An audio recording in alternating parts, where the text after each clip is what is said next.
કલિયુગમાં ભાગવતનું આશ્રય સર્વ સુખદાતા બને છે. પૂજ્ય શ્રી પ્રફુલ્લભાઈ શુક્લ. વલસાડ તાલુકાના ચીચવાડા સ્કૂલ ફળિયામાં ચાલી રહેલી લોકગાયક દીપક બારોટ અને મહિલા મંડળ દ્વારા આયોજિત વિશ્વવિખ્યાત માનસ મર્મજ્ઞ પૂજ્ય શ્રી પ્રફુલ્લભાઈ શુક્લની 894મી ભાગવત કથાને આજે વિરામ આપવામાં આવ્યો હતો. વ્યાસપીઠ પરથી પૂજ્ય શ્રી પ્રફુલ્લભાઈ શુક્લે કહ્યું હતું કે કલિયુગના કલ્પવૃક્ષ સમાન ભગવતજીનો આશ્રય સર્વ સુખદાતા બને છે.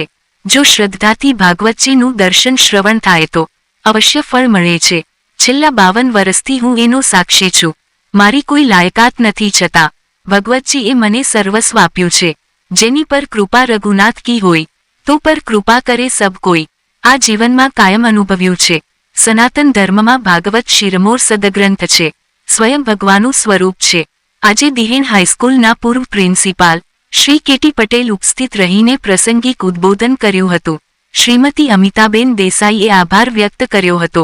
શ્રીમાન કાળુભાઈ આહિર તરફથી બધાને અલ્પહાર આપવામાં આવ્યો હતો. શ્રીમતી જિગીસાબેન પટેલને માથે પોથીજી ધારણ કરવામાં આવી હતી. લોકગાયક દીપક બારોટ અને ચીચવાડાની બહેનોનો આભાર વ્યક્ત કરાયો હતો. ભાવ વિભોર થઈને પૂજ્ય બાપુને વિદાય અપાઈ હતી. પ્રસ્તુતિ અભિનવ સુરત ન્યૂઝ ચેનલ. એડિટર પ્રકાશ પટેલ, સુરત.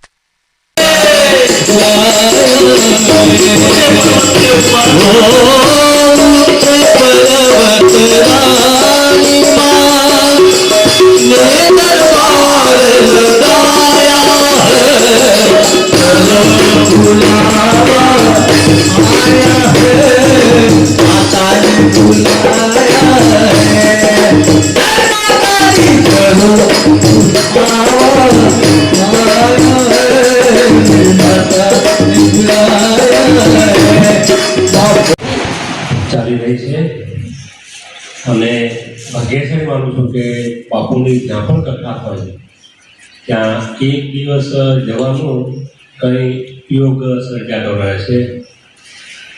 બાપુની કથા આહવા ડાંગમાં હોય ત્યારે પણ અને ગયા વર્ષે દુબઈમાં કથા હતી ત્યારે પણ બાપુની સાથે જવાનો યોગ સર્જાયો હતો. જો પ્રભુની કૃપા ન હોય તો આટલી બધી કથામાં જવાનું ભાગ્ય મળી શકતું નથી. ખાસ તો પ્રફુલ્લ શુક્લ બાપુ ભાગવત શ્રી કથા કરે છે અને એ આજના સમયમાં ખૂબ જ જરૂરી છે.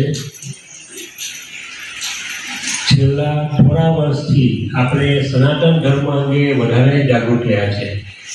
ખાસ કરીને જ્યારથી બીજેપીની સરકાર આવી છે ત્યારથી સનાતન ધર્મની જાગૃતિ અંગે વધારે આપણે પ્રવૃત્તિશીલ થયા છે.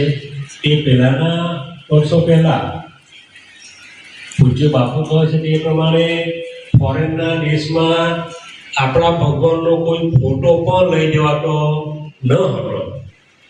એને બદલે જે આંતરરાષ્ટ્રીય પ્રવાહ બદલાયા. અમે દુબઈમાં કથામાં ગયા તો સાંજના જુદી જુદી જગ્યાએ ફરવાનું હતું તો અમે ક્રૂઝમાં ગયા તો 80-90 છોટાઓ હતા અને બધાએ હનુમાન ચાલીસાના પાઠ પણ કર્યા હતા અને ચોપાઈ પણ ગાઈ હતી. તો આ ભાજપ સરકારની જે ઇન્ટરનેશનલ પોલિસી છે તેનો આવેલો બદલાવ છે. નહીં તો નાના ફોટા અને માળા પણ લઈ જવાતી ન હતી. બીજું એ છે કે આ જે કથા છે એ ધર્મની જાગૃતિ અંગેનું એક માધ્યમ છે અને આવી કથા આજે ચીચવાડાની અંદર શ્રીમદ ભાગવત કથાને વિરામ અપાઈ રહ્યો છે. જિગીસાબેન પટેલના માથે પોથી ધારણ કરીને ભાગવતજીની કથામાંથી વિદાય લઈ રહ્યા છીએ. અભિનવ સુરત ન્યૂઝ ચેનલ અને એના એડિટર પ્રકાશભાઈ પટેલને અને આખા સ્ટાફને અમે ખૂબ ખૂબ ધન્યવાદ આપીએ છીએ. આભાર વ્યક્ત કરીએ છીએ કે અમારી આ ગામડાની કથાને લોકોના ઘરે ઘરે સુધી પહોંચાડીને ખૂબ જ અમને આભારી કર્યા છે. આ પ્રસંગે જેમણે 7 દિવસ અખંડ કથા સાંભળી છે એવા અમારા અમિતાબેન દેવેનભાઈ દેસાઈ દેશમુખ બોલશે. જય શ્રી કૃષ્ણ. અમારા ચીચવાડા અને ડુંગરવાડી માતાજીના સાનિધ્યના પ્રાંગણમાં 17 તારીખથી બહેનો દ્વારા શ્રીમદ ભાગવત કથાનું પારાયણ સપ્તાહનું આયોજન કરવામાં આવ્યું. તારીખ 17 થી આજે 23 સુધી 7 દિવસ ખૂબ જ ભગવત સપ્તાહમાં અમને ડૂબકી મારવાની બહુ મજા આવી.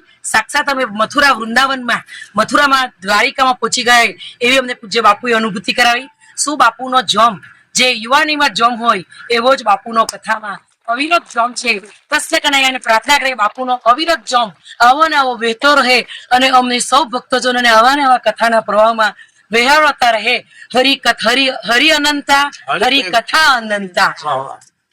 જય શ્રી કૃષ્ણ. કૃષ્ણ કનૈયા લાલ કી જય. ચંડિકા માત જય શ્રી રામ.